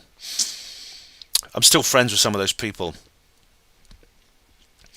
But I actually met my partner Sue Stain through that forum as well, because basically it was there that the protest in London was organised, where I met her in 2008. So I'm very grateful for that as well.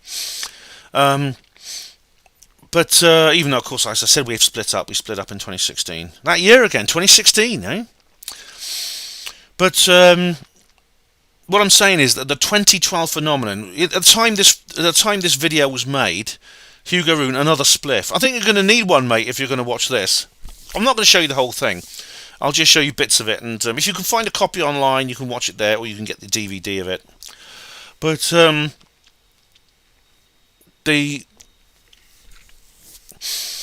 what was I going to say? The 2012 thing around that time, mid-2000s, was massive. Everyone was talking about it. Everyone was going on about it. Everyone was fascinated about it. And you know what? You kept... It went, as we got closer to the actual date, I think probably by the summer of that year, it started to go out of fashion. Even long before it actually happened, it went out of fashion. And by the time I made that video diary that I showed you later... Oh, we have a spammer. we have a prostitute a spamming. Oh God. Let's get rid of this. Let's get rid of this spammer. Well, I think. Oh, Claire or Lisa, could you deal with this person, please? Thanks very much. Thanks very much, Claire and Lisa. Much appreciated. Yeah, we have a spammer. I'm advertising girls. As the saying goes, don't call me, I'll call you. But everyone was, but by long before it actually happened, long before the 2012 date actually came along, the 21st of December, it had fallen out of fashion. And when I made my video that I showed you earlier, my video diary of the day, I was one of the few people who still retained an interest in it, which is very sad, I think. Oh, Rick Horden, I'll say more about that, yes, because Oxford is like, I'm going to say, have you seen my article about that? Oxford is being used as a test bed for basically climate lockdown. I've done an article about it on Hapanmo Voice. Check it out, Rick. Check it out. There's going to be a big protest in a couple of weeks, and I'll be saying more at the time. All right. But yeah, that's not going to go unanswered. So you watch a bit more of this. I'll show you a bit more of it. But I do sympathise with this lady. I do feel that she's doing the typical New Age thing and kind of burying her head in the sand a bit. And I understand why. I sympathise exactly why. Because, as she said, it's an unbearable burden sometimes. And you do have to be kind to yourself. But you can't switch off completely. You know, my brother... I think I mentioned this before, but my brother, whenever I go around his house, guess what he's got on? Sky News. Every time, Sky News. And he just watches it continuously. He just watches it continuously. Lisa's got the smart parking in Wirral. Yeah, God. They're going to be using it as a test bed for everything. Canterbury, they're doing it in Canterbury as well. Oh. But... He watches news continuously. And do you know what? I went round his house once with my brother, and he said, I want to build a bomb shelter because of this stuff, because there may be a nuclear war. And I said, I don't think that's if there is, I don't think that's gonna help you much. I don't think anything you could build will help you much. And oh, Major, no, you're welcome, mate. You're welcome. Yeah, no, you're welcome. Are you incel? I think you're in. No, it's INSEL, not INCEL. But yeah, thanks. You're welcome. You know that. I just said to him, look, you've got to stop. You've got to stop watching this stuff. I'm sure you've got to know what's going on in the world, but don't overload yourself with it. Because my brother's a complete normie. I mean, he thinks I'm crazy. Totally, he thinks I'm nuts, basically. But still, he's really been affected by this. He really has been affected by this. Let's watch a bit more of this video. I'll just show a couple more scenes. Fair use is asserted here. Something more to this talk about 2012 than I first suspected. So I decided to take a long drive and ask my friends and many others about what they thought might happen to our world in 2012. I left the mountains and forests of the beautiful Pacific Northwest and headed south to Oregon and California. Eventually, my trip took me across the entire United States. Reality is accelerating toward an unimaginable Oh, Terence McKenna. omega point. The universe ends. All right, sorry, there was like a delay on the pause again.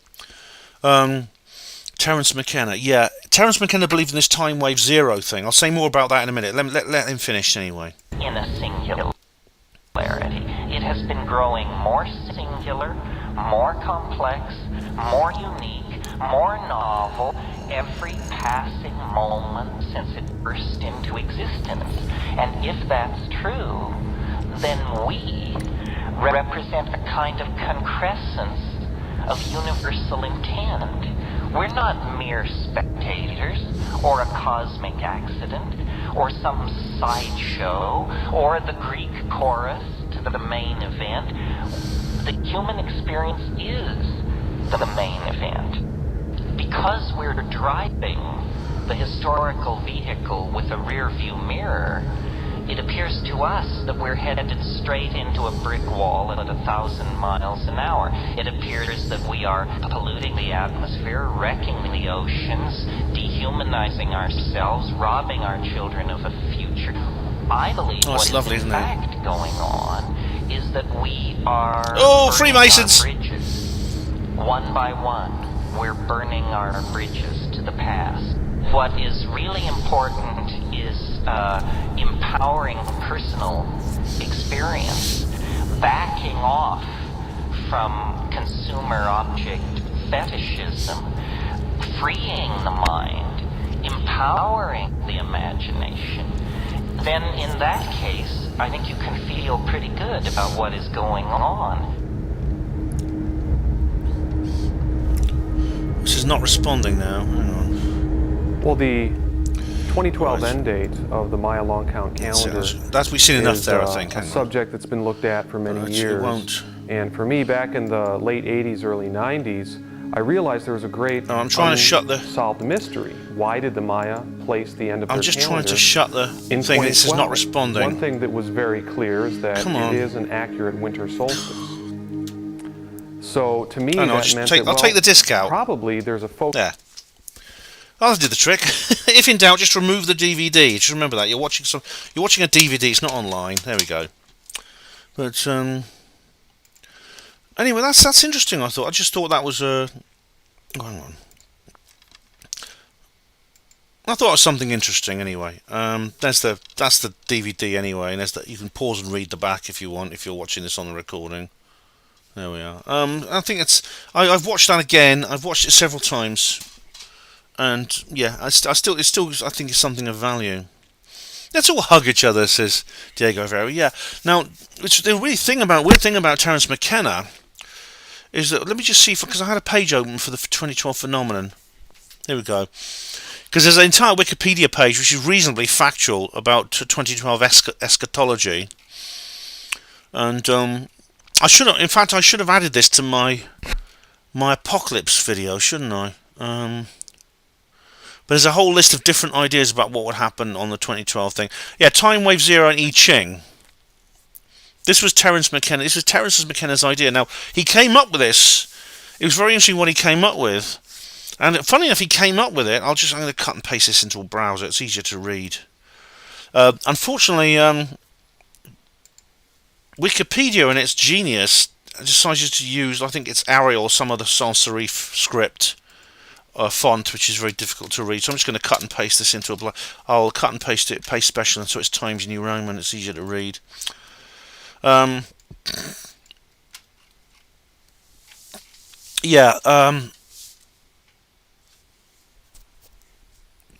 This is a numerological formula that calculates the ebb and flow of what he calls novelty, defined as an increase over time in the universe's interconnectedness or organised complexity. Terence McKenna claimed that the universe has a teleological attractor at the end of time that increases interconnectedness. Teleological means leading up to a certain goal, a certain purpose, which increases interconnectedness. So basically, he actually said it was logarithmic, so it would actually get more and more every single time it went into a new cycle. The actual parameters would increase. So every single cycle was more extreme than the last. And he believed that they would reach what he called the singularity of infinite complexity. This has got nothing to do with the the Great Reset singularity or the transhumanist singularity. This is to do with the workings of the universe. What's interesting is he conceived this a long time ago. He said he was in the mid 1970s. He was using Hugo will love this. Hugo, and Gary Robinson will too. He was using psilocybin mushrooms and DMT, and he conceived of this Time Wave Zero idea. Oh, bless him, bless Terence. He was great. He was absolutely great, Terence McKenna. And what's weird is that he expressed novelty in a computer program which produces a waveform known as Time Wave Zero, or the time wave, based on the interpretation of the King Wen sequence of the I Ching, the ancient Chinese book of divination. The graph purports to show great periods of novelty corresponding with major shifts in humanity's biological and socio-cultural evolution.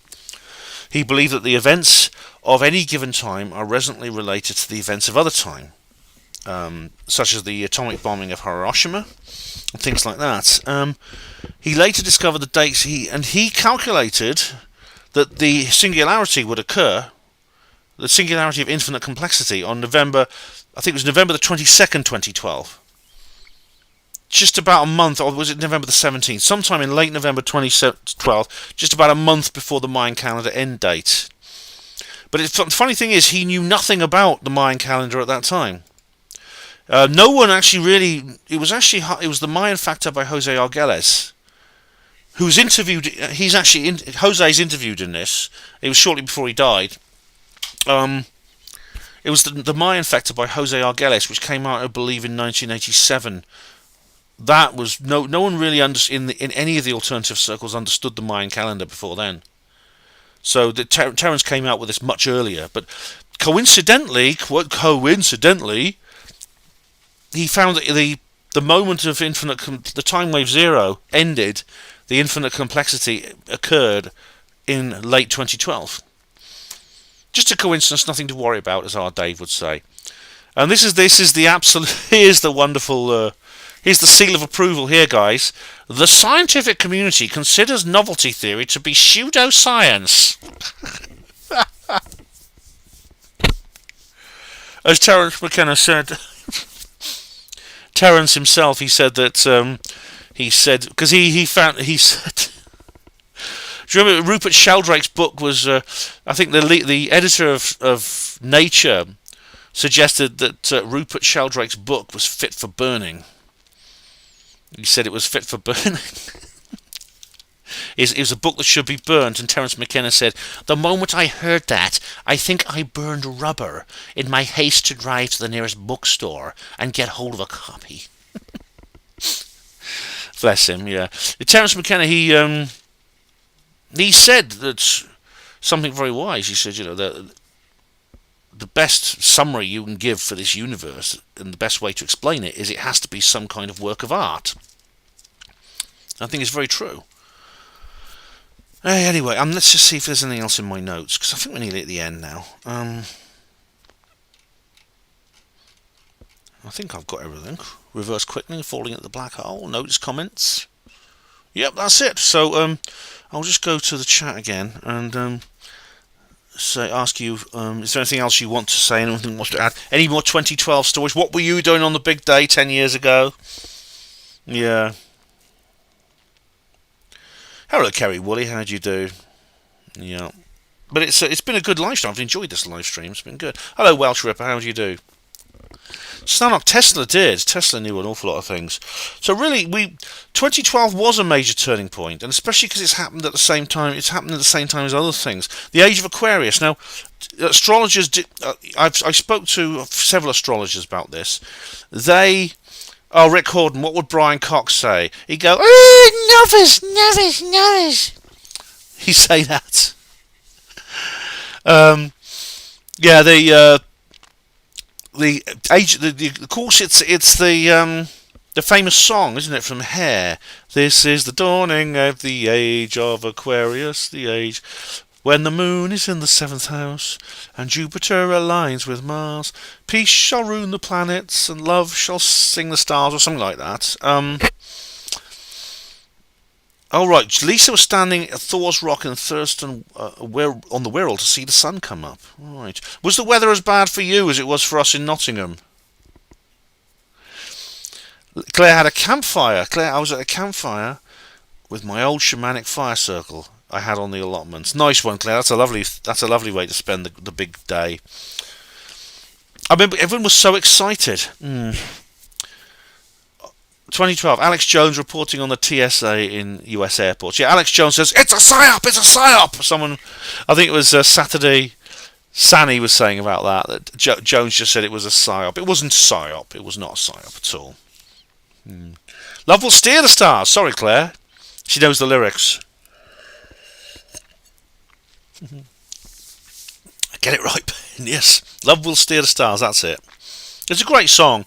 But when is the dawning of the age of Aquarius? Because astrologers, some astrologers say, because it's to do with retrograde precession, which again is a very large cycle of several thousand years at a time, and it goes backwards. So it goes Pisces to Aquarius rather than Aquarius to Pisces, which is what how the zodiac works. And it's to do with the changes, very very slow changes in the Earth's rotation, and it's the way it tilts and things like that. And it's apparently some say that it's not going. We're not in the age of Aquarius, and it won't. The dawning of the age of Aquarius won't happen for another century or so. Others say it's already happened, and it happened sort of in the 1920s or something. So no one knows exactly when the age of Aquarius starts, but we're sort of on the cusp. Either way, we're sort of in the sort of cusp zone between the two. So the age of Pisces is given over to the age of Aquarius.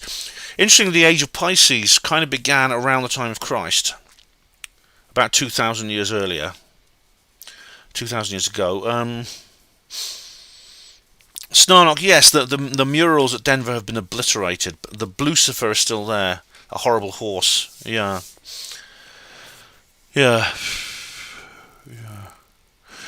Rick, you're welcome. I'm glad you enjoyed this live stream. Welsh Ripper, who are you going to trust, the BBC or David Icke? Let me think about that for a while. Who show themselves to be the most honest? Yeah. Kerry Woolley, The Age of Benny Hill. Oh, that would be fun. We'd have a laugh then, wouldn't we? But the world has changed, though. The world has changed. It didn't happen on 2012, but from 2016 or just before. I mean, so things have happened that I never would have predicted. I never could have predicted. The Trump Brexit thing. And then there's the UFO stuff in 2017. I mean, I know there's so many people in the truth movement will say, but Ben, it's all controlled by the Illuminati. You've been taken in by it. This is why I'm so much more clever than you are, Ben. I'm more clever than everyone because I think everything is a psyop. And those people who don't they've been fooled, they've been duped, and I can look down my nose at them and feel really good about being better than them. I get that all the time. I get it continuously. But no, Trump and Brexit were real. They were an aberration on the New World Order. And look at how terrified our enemies have become. Look how they've responded to it. Look, the whole C-word lockdown, the whole C-word phenomenon from 2020 onwards was their retaliatory strike against 2016. Snarnock, definitely post-2020 things have changed. Well, I say post-2016 things have changed. Post-2016 things have changed. And the ferocity with which the bad guys are behaving at the moment, and have been ever since Trump and Brexit, I think that, in a sense, it proves my point. They're really scared. Things have gone badly wrong for them. So, yeah. Welsh Ripper, I've seen that horrible advert, stupid cringe advert with Santa having the V word, yeah. You know, it's like those awful pro V word videos. Do you remember those videos of promoting the V word? I think, if there really is a depopulation agenda, I think the deep state, their plan is simply to cringe us to death. Yeah, but haven't things changed? I mean, people said, "Oh, but look at how ruthless." You say things are getting better, Ben. You think you feel do you feel optimistic, Ben? They say to me. Do you feel optimistic? Look at what the bad guys are doing. Look at how they're bringing in the police state and things like that, surveillance, V-word passports and things like that. Look at that. Look at what they're doing, and you feel happy? No, I don't feel happy about them doing that. But what did you think they were going to do? Did you really think that the Illuminati, the deep state, the bad guys, did you think they'd just go quietly? Did you think they'd respond to 2016 by saying, "Oh, right, well, I guess that's the New World Order done for. Well, what should we do? Go and play golf, guys?" Did you really think they would do that? Of course they're going to retaliate. Of course they're going to jump. They're going to jump out of their skins at what happened in 2016. They're going to go hell bent for leather to try and get the genie back in the bottle. But honestly, man, don't be defeatist. I'm not addressing anyone in chat. This is what people have been saying to me. Don't be so defeatist as I think because they're trying to bring in more and more surveillance. They're trying to cram 50 years of New World Order reforms into like a half a decade. That's a good thing. They're boiling the frog too fast. You think, look at how. You think, well, most people are still asleep. Most people are still sheeples. Well, you don't need everyone to wake up. You only need like a critical mass. You only need the 100th monkey. Look, do you know, more people watch GB News now than any other news program. I think it's not every night, but I think the other night GB News surpassed all the other news stations. How about that, eh? Now, why would that happen if everyone was asleep? So that's basically how I feel about things. And so 2012 is alive and well. The 2012 phenomenon is still going. We are seeing the fruits of the seeds we planted on the 21st of December 2012, 10 years ago today. Does anyone else want to add anything more, or is that it? Yeah. Neil Oliver. Oh, Neil Oliver is a national treasure, that guy. He really is. Yeah. A hero. He is brilliant. He used to present like cookery programs, he used to do history shows and things, and now he's become the conscience of the new nation, of the new people. Diego Rivera. Am I awake? I try to be Diego Rivera. I'm not saying I'm perfect. I mean, I've made mistakes, but I try.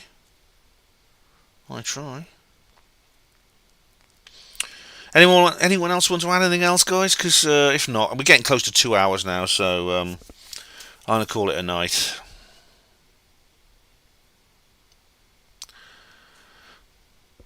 So nothing.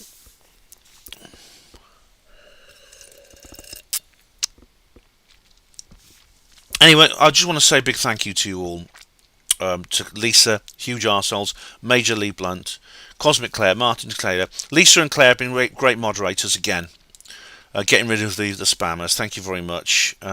Kerry Woolley, Snarnock, Della Farrant, Rick Horton. There's a few other people as well. Albert the Pike. Who else? Someone says get rid of Sturgeon. Oh, that big fish is she's really been pulled out of her pond, hasn't she?